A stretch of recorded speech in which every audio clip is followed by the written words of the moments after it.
안녕하십니까, 박사입니다. 이스라엘과 하마스 간 충돌이 계속되고 있습니다. 하마스의 기습 공격 이후 이스라엘은 끝장을 보겠다면서 강경 기조입니다. 30만의 예비군을 소집하면서 연일 가자 기구를 폭격하고 있습니다. 하마스 측이 인질을 처형하겠다고 위협하고 있지만 이스라엘은 거기에 굴하지 않고 계속 공세를 하겠다는 입장입니다. 인질의 희생점은 감수하겠다는 것입니다. 하마스는 이런 가운데 선전전도 이어가고 있습니다. 초반에 기습에 성공한 만큼 이스라엘은 종이 호랑이에 불과하다고 주장하고 있습니다. 유대 종교를 선택해 드론과 패러글라이더, 모터사이클, 쾌속정으로 경계를 소홀히 했던 이스라엘군을 효과적으로 타격했습니다. 우크라이나의 전운을 연구한 티가 났습니다. 아이언돔을 무력화하기 위해 한꺼번에 대략 몇 개의 로켓을 날려야 하는지도 수학적으로 계산했습니다. 또 무적이라는 메르카바 전차를 정확히 약점을 찾아 드론으로 가격한 것도 우크라이나 전에서 배운 것입니다. 레오파르트와 챌린저가 속절없이 파괴되는 것을 보고 자신감을 가지고 공격을 수행했습니다. 하마스는 또 이스라엘이 키예프의 탄약을 우회 지원한 만큼 포탄 재고도 많이 떨어진 것으로 파악하고 있습니다. 사실 객관적으로 하마스는 이스라엘과 체급이 비할 바가 아닙니다. 다윗과 골리앗입니다. 그러나 이스라엘의 동맹인 미국의 힘이 확실히 빠지고 이스라엘도 기강이 예전 같지 않은 만큼 지금이 역습을 가할 절호의 기회라고 판단하는 것입니다. 이스라엘에 그토록 모욕을 안긴 것은 자살 행위나 다름없지만 하마스에게는 지금이 시기가 나쁘지 않습니다.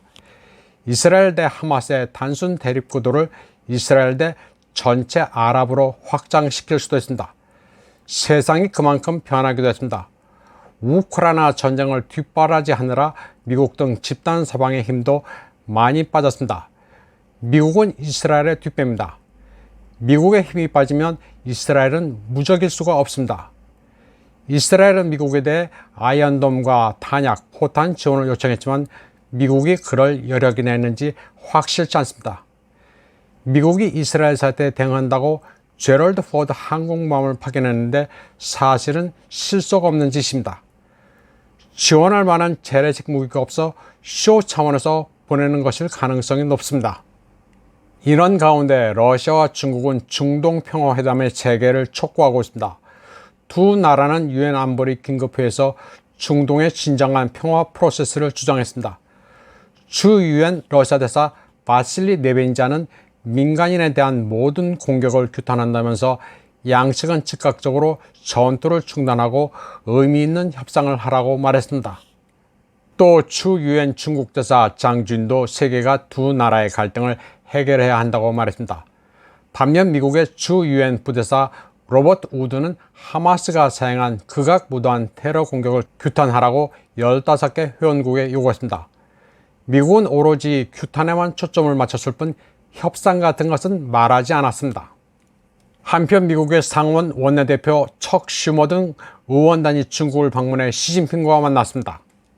이 자리에서 시진핑은 미중 관계를 어떻게 가져가느냐에 인류의 명운이 결정되는 만큼 양국 관계를 잘 유지할 1000가지 이유가 있다고 말했습니다.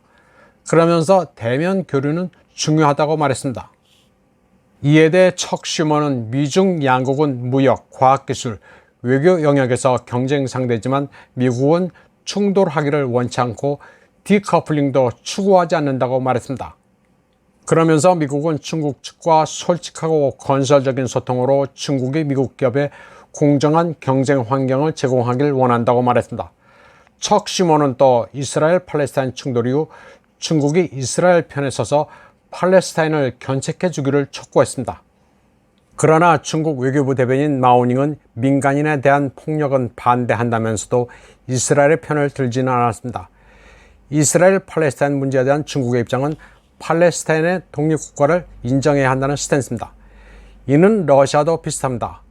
어떻게든 팔레스타인의 공존을 보장해줘야 한다는 입장입니다. 이번 방송은 여기까지 하겠습니다.